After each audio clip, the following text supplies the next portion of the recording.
Madhya Pradesh Congress committee सम्यक अभियान द्वारा संचालित इंदिरा ज्योति अभियान समारोह का आयोजन जिला कांग्रेस कमेटी के तत्वाधान में होटल उर्वशी में शुक्रवार को आयोजित किया गया। इंदिरा ज्योति अभियान यात्रा में शामिल राजेंद्र मिश्रा प्रदेश उपाध्यक्ष एवं पूर्व मंत्री भास्कर राव रोकड़े राष्ट्रीय समन्वयक के कटनी आगमन पर कांग्रेस कार्यकर्ताओं ने गर्मजोशी से स्वागत किया।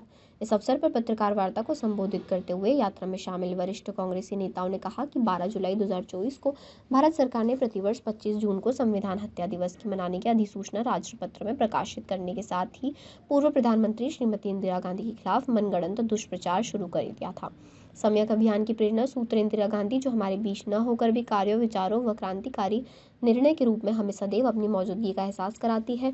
वरिष्ठ कांग्रेस नेता राजेंद्र मिश्रा एवं भास्कर राव ने कहा कि जब इंदिरा गांधी के खिलाफ दुष्प्रचार शुरू हुआ तो चुपचाप सहन करते हुए बैठे रहना उचित नहीं था। भास्कर राव रोकड़े ने कहा कि इंदिरा जी की 108वीं जयंती वर्ष को सृजन वर्ष के रूप में मनाते हुए हर वर्ष देश भर में छोटे बड़े 108 आयोजन इंदिरा गांधी सृजन वर्ष समारोह के आयोजित किए गए।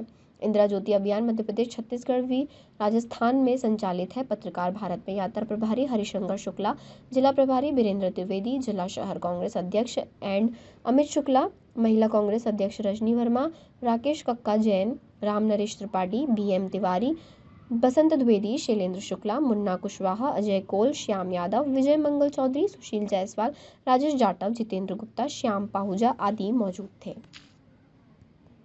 सम्यक अभियान जिन मुद्दों को लेकर शुरू किया गया है वे मुद्दे 1960 और 70 के दशक में जो उत्पन्न परिस्थितियां थी उनका समाधान करते हुए इंदिरा जी ने उस समय में जो बेरोजगारी को समाप्त की थी और निराशा युक्त जो वातावरण बन रहा था, एकाधिकार युक्त पूंजीवाद और सामंतशाही जो बढ़ी हुई थी, उस पर उन्होंने जिस तरीके से विराम लगाया था उसकी पुनः आवश्यकता है। पुनः निराशा का वातावरण बन गया है तो हमने सम्यक अभियान शुरू किया था। सम्यक अभियान की प्रेरणा स्रोत इंदिरा गांधी है और उन्हीं इंदिरा गांधी को इन्होंने आपातकाल लागू करने के बहाने से संविधान की हत्या करने वाली बताई।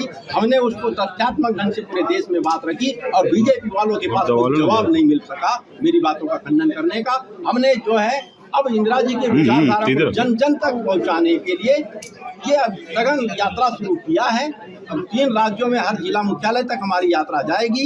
ये पहला दौर पूरा होगा और इसके बाद दूसरा दौर हर गांव-गांव में इंदिरा ज्योति अभियान चलाया जाएगा और ब्लॉक मुख्यालय पर कार्यक्रम होगा। पूरे उस ब्लॉक के लोग उस कार्यक्रम में आएंगे और इस तरह से हर घर हर द्वार तक इंदिरा जी की जो कार्य थे, उनके जो विचार थे, उस समय लिए गए जो क्रांतिकारी निर्णय थे उनको पहुंचाया जाएगा। सम्यक अभियान के 9 मुद्दों को पहुंचाया जाएगा। जब सम्यक अभियान के मुद्दे लोगों तक पहुंच जाएंगे, युवा सामने आ जाएंगे, परिवर्तन सुनिश्चित हो जाएगा। सन 2028 में 2/3 बहुमत के साथ कांग्रेस की सरकार बनेगी और हम इस राज्य में राम राज्य स्थापित करने में सफल होंगे। इंदिरा जी को लेकर कांग्रेस लोगों को जोड़ने की कोशिश करने में लगी हुई है। इंदिरा जी कांग्रेस आई बोलिए, कांग्रेस आई। इंदिरा जी ने उस समय परिष्कृत रूप में सामने लाई।